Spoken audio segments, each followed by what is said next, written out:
Hello everybody and welcome to another episode of Jester Ranks Off. This week we are looking at a very important one, especially for the British among you.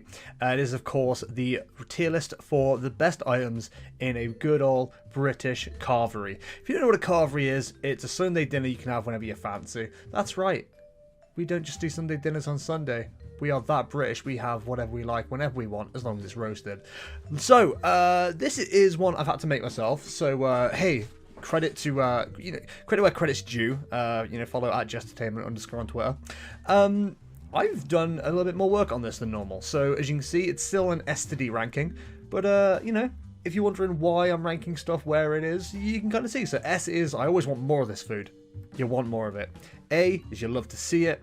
B, it's part of the meal. C, you'll take it to fill a plate with a few gaps, maybe just chuck it in there, make it look, pleasant, appeasing to the eyes. We'll get back to appease in a minute. And D, I'll hard avoid this. Won't throw it on the tray. Doesn't matter how big the plate is. It doesn't matter how big the gap is. I'm not putting that on my plate. It's disgusting. So let's see what our results are. Let's see what our options are. I've done this by what is most commonly found. Technically, a couple of these I've kind of thrown on as like, I quite like these, but that doesn't necessarily mean they're S rank automatically. So what have we got? We have beef, we have broccoli, or broccoli if you're a normal person, carrots, cauliflower cheese, plain old cauliflower, gammon, gravy, green beans, mashed potato, parsnips, peas, pork, that's a lot of peas, literally, roast potatoes, sprouts, stuffing, sweet corn, turkey, and Yorkshire puddings. So let's get started, shall we? And we're starting with one of the main meats you'll see in any good carvery, and that is beef. Beef is lovely if it's done right. One thing I have noticed with a lot of carvery meats is they're always meats that are incredibly easy to dry out. So when they're done properly, they're absolutely fantastic. Now you'd think, based on meats, I'm going to go by the one I usually have. Now, I don't know about you, dear viewer. I'm a fat fucker, so I'll always have a little bit of everything. If I'm given the option, sometimes they don't give you the option, in which case that's a bad carvery, you ask for your money back and you leave. But they should let you have everything, you should get everything. Beef is very, very nice meat. I don't usually have it. It's a bit more of a, ooh, I'm going out, I'll treat myself. Bit of beef, bit of steak, whatever. Beef is you love to see it. You do love to see it. Broccoli. Broccoli is the first vegetable you will come across as a child and go, yeah, I don't want it. Until your parents or whoever go, here comes the airplane. Yeah, open wide. And somehow that works because a child accepts an airplane flying in their mouth. What is wrong, children? Wake up. It's a conspiracy. It's a piece of broccoli. Anyway, broccoli is actually surprisingly nice. As you grow up, your taste buds evolve, you stop being a child, you stop thinking Pipeline and Pacific Punch are the same thing, Jack. Broccoli is actually quite nice. Now, do you love to see broccoli? Not necessarily. I think broccoli is perfectly fine in the B category. It's a nice bit of food. It tastes good, but it's part of the meal. You're not going out of your way for broccoli generally. Carrots. Now, again, carrots are one of those, again, that your parents will tell you lies about. They say they help you see in the dark. Now, I don't know about you, but I've taken some carrots and shoved them in someone's eye, and they can't see anymore. So, I'd argue that's not necessarily true. But carrots are surprisingly nice. It's very hard to find a bad carrot. The only time I'm really going to find a bad carrot, and this depends on your own personal taste, is if they haven't been quite cooked enough and they're kind of a bit hard, a bit crappy still. Carrots generally are served in a sliced format, such as the one in the image there. Carrots are actually one of the best vegetables ever. I don't know why, they just got a really good taste to them. And nothing to do with a carvery, but you can get carrot cake. If you can turn something into cake, how bad can it be? You know what? You love to see carrots. Carrots are pretty damn good. Cauliflower cheese. Now, I know what you're thinking. How often do you get cauliflower cheese at a carvery? Now, the ones I go to, they're good carveries. So, all the time. Cauliflower cheese is cauliflower, which we'll get to in a minute. It's pretty, it's pretty basic taste. You can do some stuff with cauliflower to make it better, but generally it's not the most amazing thing. You throw in cheese on it. Now, if you're someone who doesn't like cheese or can't tolerate cheese for whatever reason, then I'm really sorry about your life. But cauliflower cheese is an absolutely fantastic bit of food. It's Cauliflower cheese is something you can add to like a bit of a crap meal, and suddenly it's amazing because you've got cheese all over it. I don't make the rules. Cheese is incredible. And again, if you can't tolerate cheese, then that sucks to be you. You know what I mean? So cauliflower cheese is an S tier. Always want more. If I go to a carvery that doesn't have cauliflower cheese, it's one of the very few things that makes me disappointed. It's like, they don't have cauliflower cheese? Oh, next they're going to have vegan gravy. So there we go. Cauliflower cheese, S tier. All day, every day. On to its pathetic cousin, the plain old cauliflower. Cauliflower is not a terrible flavour, but it's very nothing. I don't know, cauliflower to me has never really had much of an interesting taste. It's very forgettable. It's not horrible. You're not throwing it in your mouth and going, "Ugh," but you are putting it in your mouth and going, yeah. So, yeah, there's not a whole lot to say about cauliflower. I'd take it to fill a plate. That's a C. Gammon. The good old Brexit voter itself, Gammon.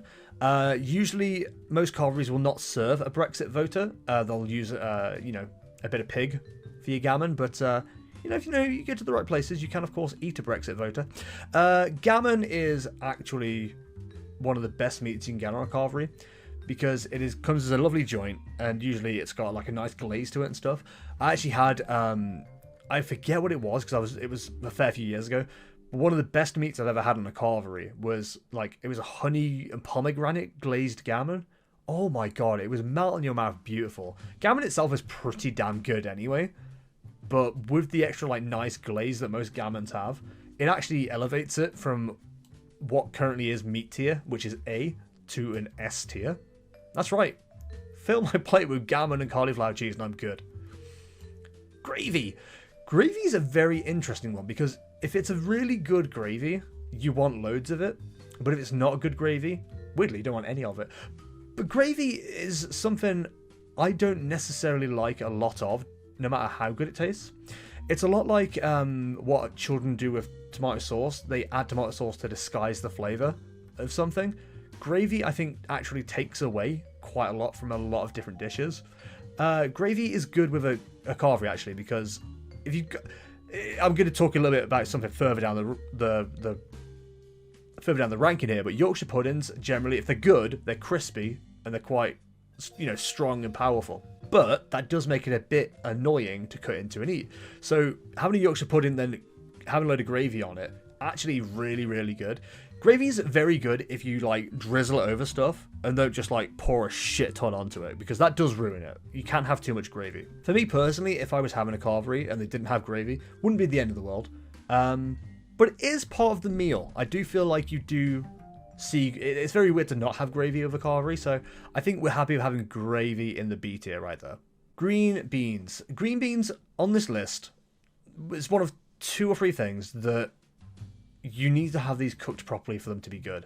A bad green bean is rubbery, it's chewy, it's just not very good.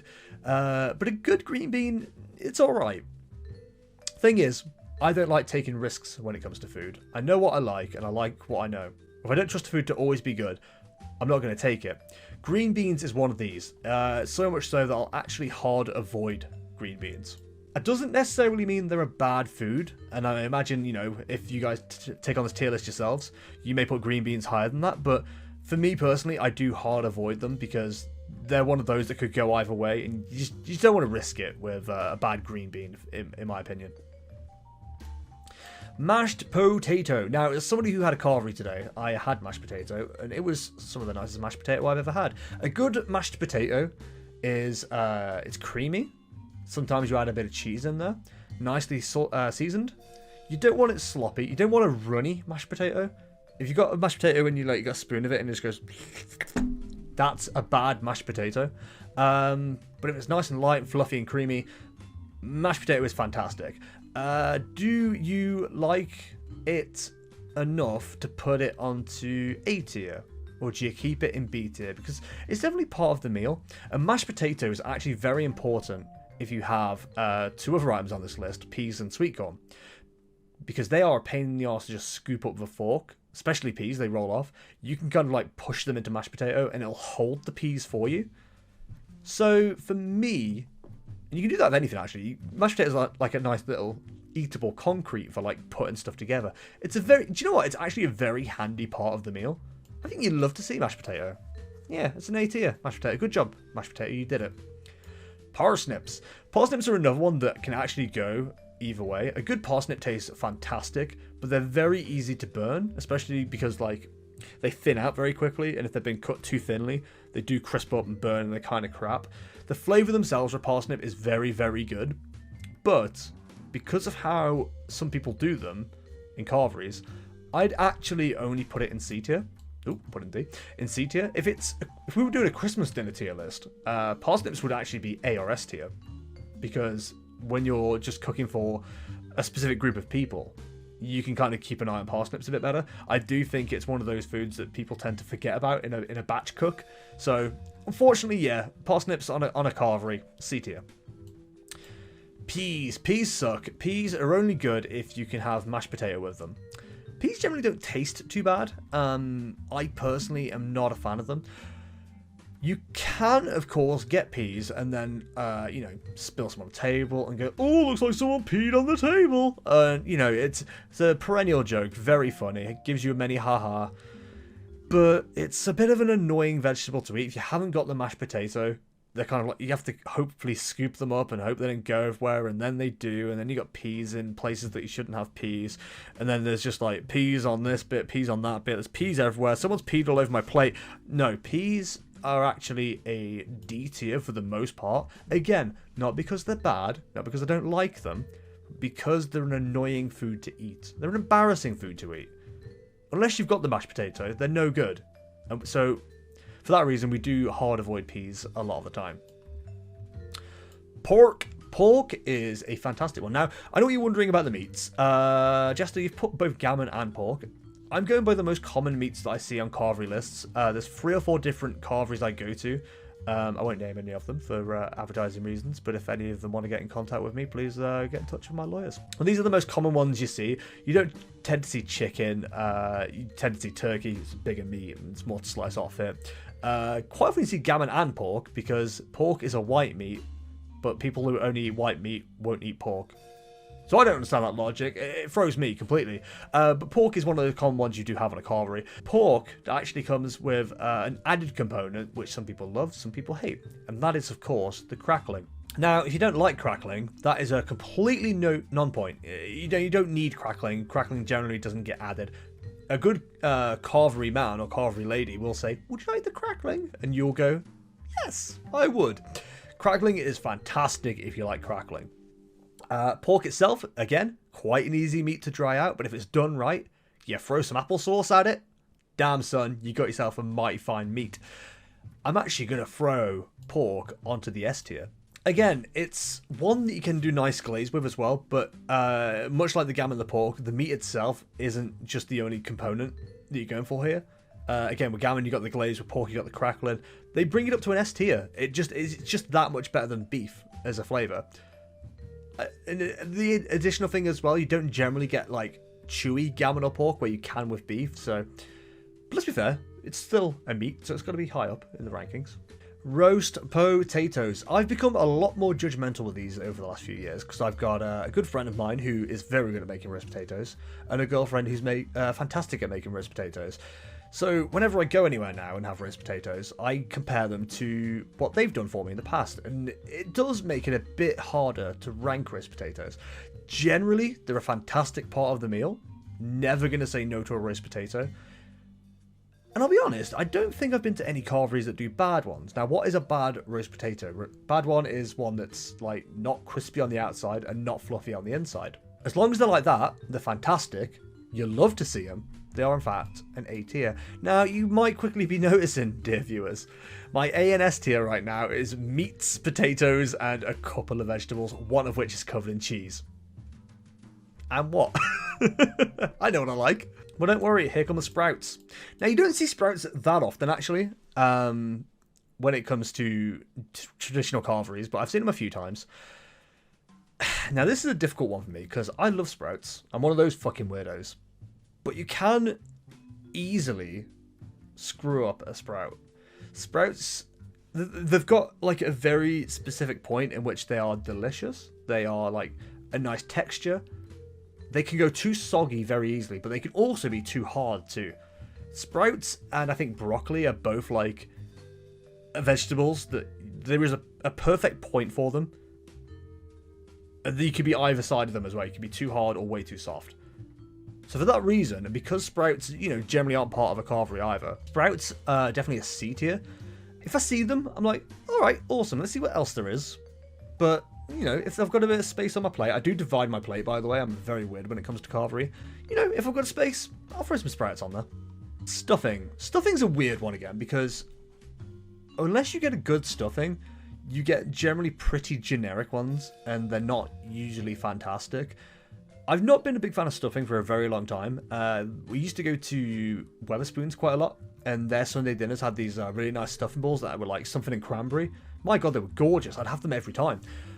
A lot of carveries have like a big batch, almost like a cake of stuffing, and then slice it up into like squares. And generally it's not that nice. You can tell there's not been a whole lot of effort put into it. It's like stuffing's like the thing they put the least amount of effort, I think, into. For me personally, if I'm being presented with the option of stuffing, I generally take it but don't eat it. So realistically, it should go in D. I do hard avoid it a lot of the time. Stuffing can be good, but generally at a carvery, I don't think they're fantastic. Sweet corn. Right, so this is an interesting one for me because sweet corn, I like sweet corn. You can get bad sweet corn. Sweet corn. My girlfriend loves sweet corn. But also sweet corn is trying to kill my dad. Partly a joke, partly true. His body doesn't process sweet corn. Sorry, Dad, if I'm giving too much of your personal information away, but yeah, his body doesn't process sweet corn very well. And I know a few people that don't do too well with processing sweet corn. It's an annoying thing, really, because you love to see it, but a lot of people are questioning whether it's actually good for you. I don't want to be too gross, but when you eat sweet corn, it doesn't actually get digested. It's what's called roughage. So it helps like clear out your intestinal system, your digestive system. I didn't want to turn this into a science lesson, by the way. I'm wearing the wrong coat. I haven't got my white lab coat on, so I can't really give you a science lesson on that one. Sweet corn's nice, but again, it does suffer a little bit with the same issue as peas. Obviously a different shape, they're square, so they don't roll around so much. But trying to get a load on and watching it all slide off is very annoying. You do have a nice mashed potato buffer, it does help. Sweet corn, I'm actually going to keep it in the B tier. It is part of the meal. Now, usually I'll take it. But if you were giving me the option of only, 6 of these items, it wouldn't beat any of the ones in ARS, in all fairness. Turkey. Turkey is another meat. It's a white meat that can be very easily dried out. Turkey's probably like my least favourite meat when it comes to a carvery. But it's still usually pretty good. I don't think I've had a bad turkey. The main issue with turkey is because it's such a big bird, it is quite hard to cook it well. The main issue I've ever seen with turkey is it'll be like relatively dry around the outside, but then quite nice in the middle. It's quite easy to mess up turkey, so I'm actually fine keeping it in the B tier, because if you were saying, oh, do you want beef or turkey, I would choose beef. But then I'd always choose gammon and pork over both of them, so yeah, I think I'm happy with that. And finally, the best part of any meal, and I will shoehorn these in wherever I can in any kind of meal, and it is, of course, the Yorkshire Pudding. Now, if you don't know what a Yorkshire Pudding is, it's basically made from the same batter as a pancake, but it's made to form in a different way. Yorkshire Puddings are fantastic. When you get a decent sized one, you can put it in the middle. You can take this home, you can do this at home. Yorkshire Pudding. Mashed potato about halfway up, fill it with your favourite meat, pour a bit of gravy on top, then eat all that as like almost like a cake. So good. You can get bad Yorkshire puddings. Generally, they're pretty damn good. They should be nice and crispy. You should have allowed some gravy to soak into it a bit. It's very good. It's very, very good. Yorkshire puddings are in fact an S tier. And as you'll notice, most of my A and S tier are unhealthy because unhealthy food is fantastic. Healthy food sucks.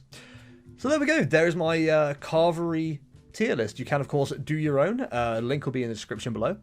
Once again, thank you very much, Tier Maker, for allowing us to make these lists. But let's go through them, shall we? S tier, you always want more of it. Cauliflower cheese, gammon, pork, and Yorkshire puddings.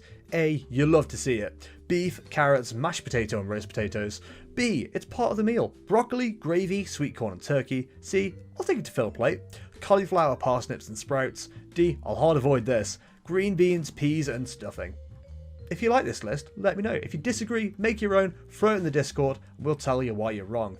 But for now, guys, hope you enjoyed this, and hey, keep your eye out for more coming out soon on youtube.com/Jester on demand, to see my live content, twitch.tv/Jestertainment, and to see what I'm ranting about this week, twitter.com/Jestertainment_. If you want to support the channel, there are many ways to do it in the links below, and thank you very much for watching this video, and I shall see you in the next one. See ya!